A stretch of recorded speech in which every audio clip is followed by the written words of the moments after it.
Udah, nggak perlu langsung dicek juga kok. Saat merapikan tempat tidurmu, kamu juga membuatkan sarang yang nyaman untuk tungau debu. Iya, beneran. Bantal, selimut, dan spraymu memang terlihat bersih, tapi hewan kecil ini berkembang biak di dalamnya. Tungau menyukai tempat gelap seperti kasur. Celakanya lagi, kita cuma bisa melihatnya dengan mikroskop. Dan tentunya, seisi tempat tidur sudah menjadi target invasinya.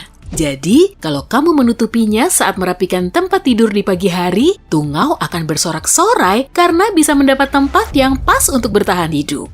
Hewan kecil ini takut dengan sinar matahari. Bisa dipahami kan? Menutupi tungau sama dengan memberinya perlindungan. Kalau ada sinar matahari dan udara segar, semua pasukannya akan ngacir. Jadi, ku kasih pencerahan nih. Kalau tempat tidurmu tidak dirapikan, kamu bukan malesan kok, tapi sadar akan pentingnya kesehatan. Widih, dalam sehari, kebanyakan orang akan merasa kelelahan sebanyak 2 kali. Tepatnya pada jam 2 pagi dan jam 2 siang. Tapi, karena mamalia yang bisa menahan kantuk hanyalah manusia, kebanyakan dari kita jarang tidur pada jam 2 siang. Perlu diingat, kalau kamu mau tidur siang sebentar, jangan mulai rebahan di kamar tidur di atas jam 5 sore.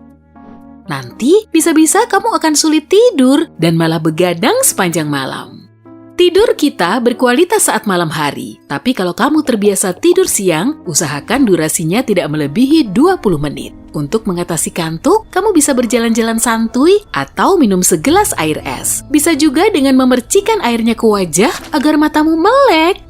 Sebagian orang sudah mencoba mengatasi masalah tidur. Agar tetap produktif dan bisa menikmati waktu, Leonardo da Vinci menerapkan jadwal tidur Uberman. Dia cuma tidur selama 20 menit setiap 4 jam. Dengan begini, dia bisa menggali banyak hal baru dan membuat banyak lukisan. Wah, jatah waktunya dalam sehari serasa lebih dari 24 jam ya. Tapi kelemahannya, skema tidur seperti ini membuat kita sulit berkonsentrasi pada proyek jangka panjang. Pemikir besar lain, Nikola Tesla, juga bukan penyuka tidur, mirip dengan Da Vinci lah ya. Dia menerapkan siklus tidur Uberman, waktu tidur maksimumnya dalam sehari yaitu 2 jam. Dia bahkan mengklaim pernah bekerja selama 84 jam berturut-turut. Jadi, saat begadang sepanjang malam, kita bisa jadi penemu hebat ya. Enggak juga. Kamu perlu jauh-jauh dari sinar biru setidaknya 2 jam sebelum tidur, termasuk perangkat elektronik seperti TV, laptop, dan smartphone. Sinar biru bisa mengecoh otakmu sehingga kamu terus mengira hari masih siang. Akibatnya, kamu akan sulit tidur. Kalau kamu sulit tidur tanpa membuka medsos, sebaiknya unduh aplikasi yang menghambat sinar biru atau cek lagi pengaturanmu. Kamu juga bisa mengaturnya di kebanyakan laptop, bahkan mengaktifkan mode ini sepanjang hari. Biar matamu tetap sehat kan?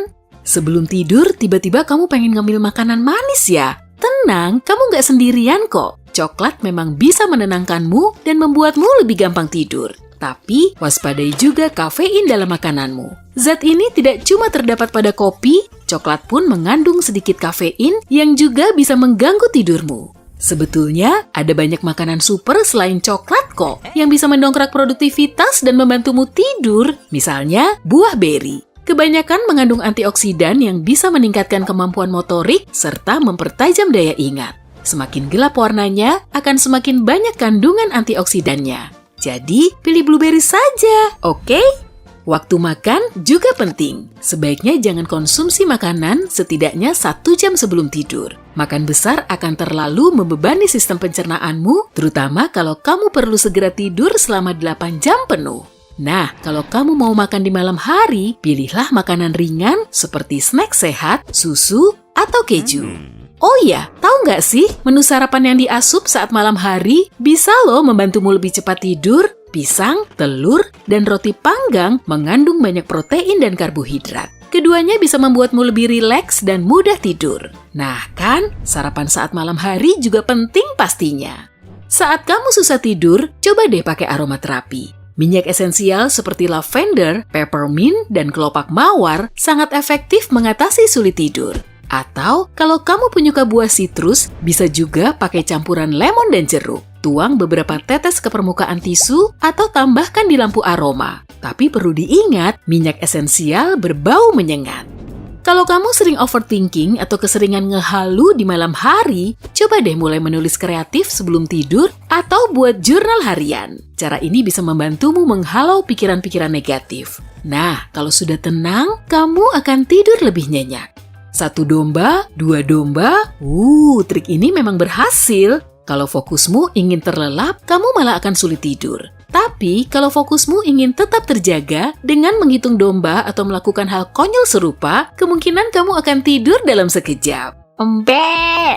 Atau coba saja metode berhitung 4-7-8. Dengan mengatur pernafasan, tubuhmu akan lebih rileks. Tarik nafas dalam-dalam, lalu hembuskan. Tahan nafasmu sambil berhitung sampai 4, kemudian tarik nafas lagi. Tahan udara yang masuk ke paru-paru sambil berhitung sampai 7. Nah, saat menghembuskannya, hitung sampai 8. Ulangi langkah ini beberapa kali. Tubuhmu akan menyesuaikan kadar oksigen dan karbon dioksida sehingga memicu respon rileks. Dengan begini, kamu akan mudah tertidur sepanjang malam. Badan yang tegang bisa disebabkan oleh stres, akibatnya kamu akan susah tidur. Coba tenangkan diri dengan memikirkan hal-hal yang membuatmu bahagia atau bersyukur sebelum tidur. Saat rileks, kamu akan jauh lebih gampang tidur. Kalau cuacanya terlalu panas, kamu juga akan sulit tidur. Keluarkan salah satu kakimu dari balik selimut, lalu biarkan sampai dingin. Saat tubuhmu mulai rileks, kamu akan tertidur dalam sekejap. Kamu juga bisa memakai trik lain loh, pakai selimut yang agak basah dengan catatan kalau cuacanya sangat panas. Misalnya, saat kamu berlibur ke pantai, tapi AC-nya rusak. Kalau kamu kedinginan setiap kali tidur, coba deh pakai 2 lapis selimut tipis. Udara akan terperangkap di sela-sela lapisannya, sehingga kamu bisa tetap hangat daripada cuma pakai 1 selimut tebal. Sebaliknya, sehelai selimut, meskipun sangat ringan, juga bisa membuat tubuhmu super ngebul. Suhu kamar tidur juga perlu diperhatikan. Siapa juga kan yang mau tidur dengan tubuh kedinginan? Nah, bagi kebanyakan orang, suhu nyamannya setinggi 21 derajat Celcius. Kalau terlalu panas, tubuhmu juga akan lebih rusuh dan kebanyakan gerak. Akibatnya, tidurmu tidak bisa nyenyak. Kalau kamu kurang suka menurunkan suhu AC, mandi air panas saja sebelum tidur. Suhu di kamar tidurmu akan terasa lebih sejuk dari suhu yang sebenarnya, sehingga tubuhmu akan lebih dingin. Baru juga menempelkan kepala ke bantal? Kamu udah terbang ke alam mimpi aja. Ampuh kan? Seorang atlet terkenal sekaligus terniat juga menyulap kamar tidurnya jadi tempat latihan efektif. Dia menghadirkan suasana pegunungan di kamar tidurnya dengan menurunkan kadar oksigen, sehingga tubuhnya akan bekerja lebih keras dan menghasilkan lebih banyak sel darah merah. Dia mengklaim cara ini bisa meningkatkan daya tahan dan performanya. Oke, kalau belum bisa tidur juga, coba deh pijat tungkaimu selama beberapa menit. Dijamin kamu akan lebih rileks. Nah, kalau kamu kesulitan membungkuk, pakai trik mengusap daun telinga saja. Ternyata sama-sama ampuh kok. Pijat cuping telingamu secara perlahan, kemudian ke seluruh telinga. Di telinga banyak terdapat ujung saraf. Dengan memijatnya, kamu akan melemaskan otot kepala dan lehermu. Beralih ke bantal. Kadang, tidur tanpa bantal justru terasa super nikmat loh. Jadi, pilih bantal yang tidak terlalu tebal maupun tipis. Kalau kamu suka tidur tengkurap, kamu juga perlu menaruh bantal di bawah perut. Coba aja biar tidurmu lebih nyaman. Sebaiknya gunakan sarung bantal yang berbahan sutra, karena teksturnya super lembut. Saat bangun pun mukamu akan tetap glowing dan rambutmu tidak akan kusut. Bye-bye rambut singa! Tips mana nih yang mau kamu coba biar tidurmu nyenyak? Selamat mencoba, semoga mimpi indah ya!